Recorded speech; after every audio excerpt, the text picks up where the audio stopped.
Ipinakilala na ng Golden State ang kanilang bagong rookie na si Axel Lendeberg or si Dominican Lebron kahit sa Puerto Rico siya pinanganak.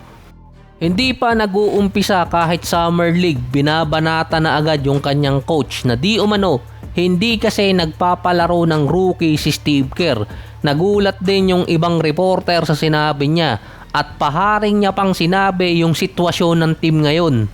Na dahil sa kalagayan ng roster ngayon ng Golden State, mukhang may chance siyang makapaglaro dahil nga maraming player ang wala sa Warriors ngayon.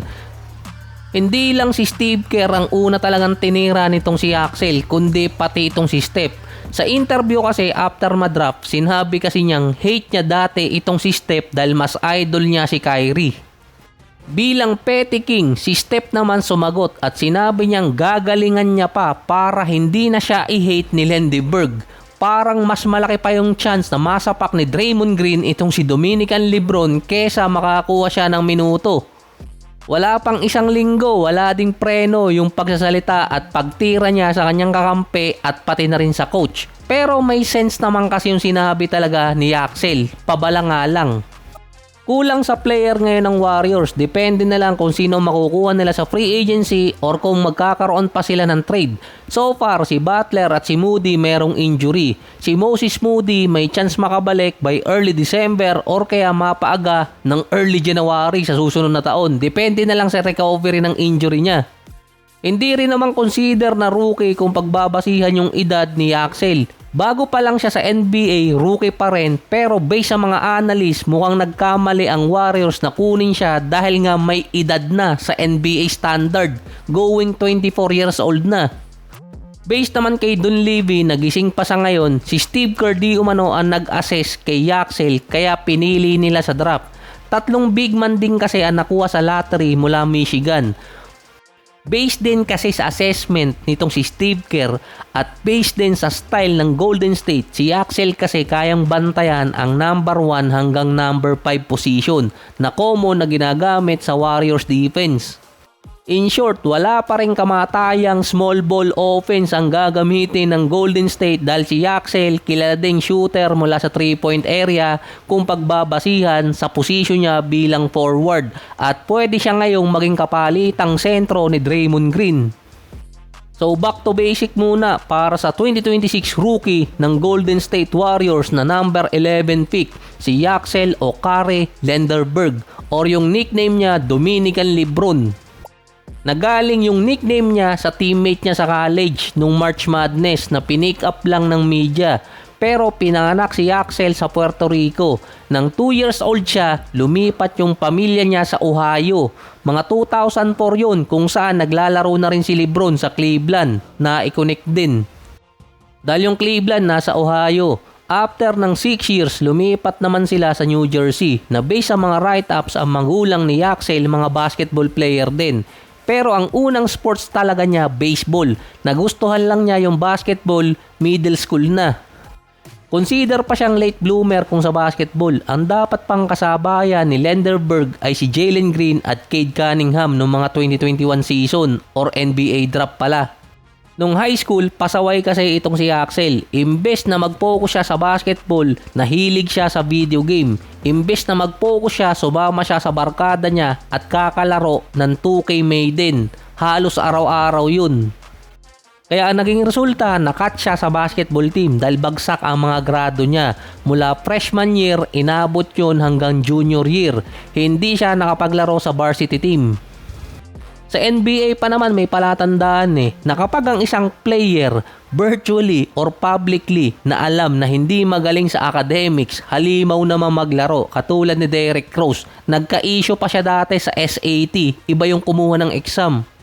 Pati si Ben Simmons na mababa yung grade niya pero nakapaglaro pa rin siya sa LSU nun. Si Kevin Garnett kaya di umano hindi sumubok ng college dahil mababa din ang grades niya.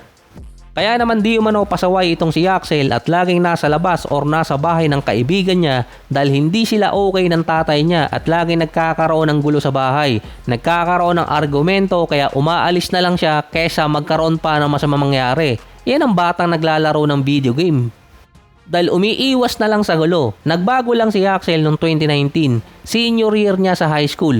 After maglaro ng 6 to 7 hours ng maiden, tinawag siya or nag-text yung nanay niya kung asa na siya. Ang binanggit ni Yaxel pauwi na. Kaso yung nanay niya hindi na naniniwala sa anak niya dahil lagi niyang ginagawa na hindi umuwi agad kahit pa sinabihang umuwi na. Ang ginawa pa ng nanay ni Yaxel, sinundo sa bahay ng kaibigan niya at bumusina ng kanyang sasakyan hanggat hindi sumasakay ng minivan si Yaxel at dun di umano nagbago ang ugali ni Lindeberg. Inausap kasi siya ng nanay niya habang umiiyak sa minivan at gustong ayusin din yung problema nilang mag-ama.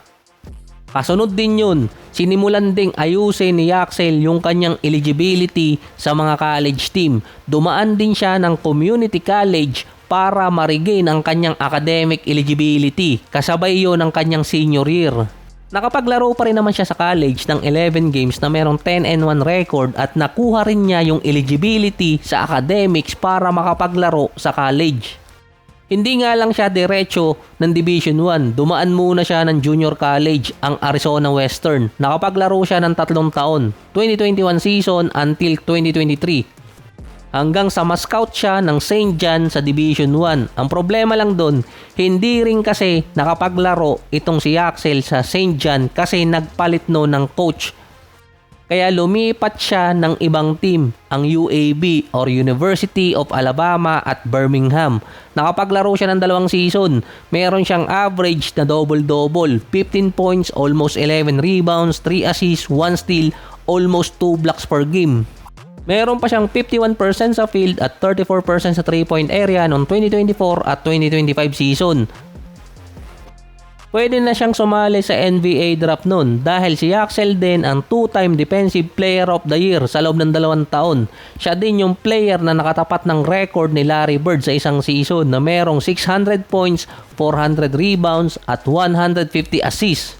Siya din ang leader sa NCAA sa rebounds at double-double noong 2025. Na base pa sa record, sumali talaga siya sa last 2025 NBA draft. Kaso last minute nag-withdrawn siya. Siya kasi rin ang number 1 player sa transfer portal. Hindi rin kasi siya kasama sa mock draft noon. Kaya mas maganda na hindi muna siya sumali sa draft.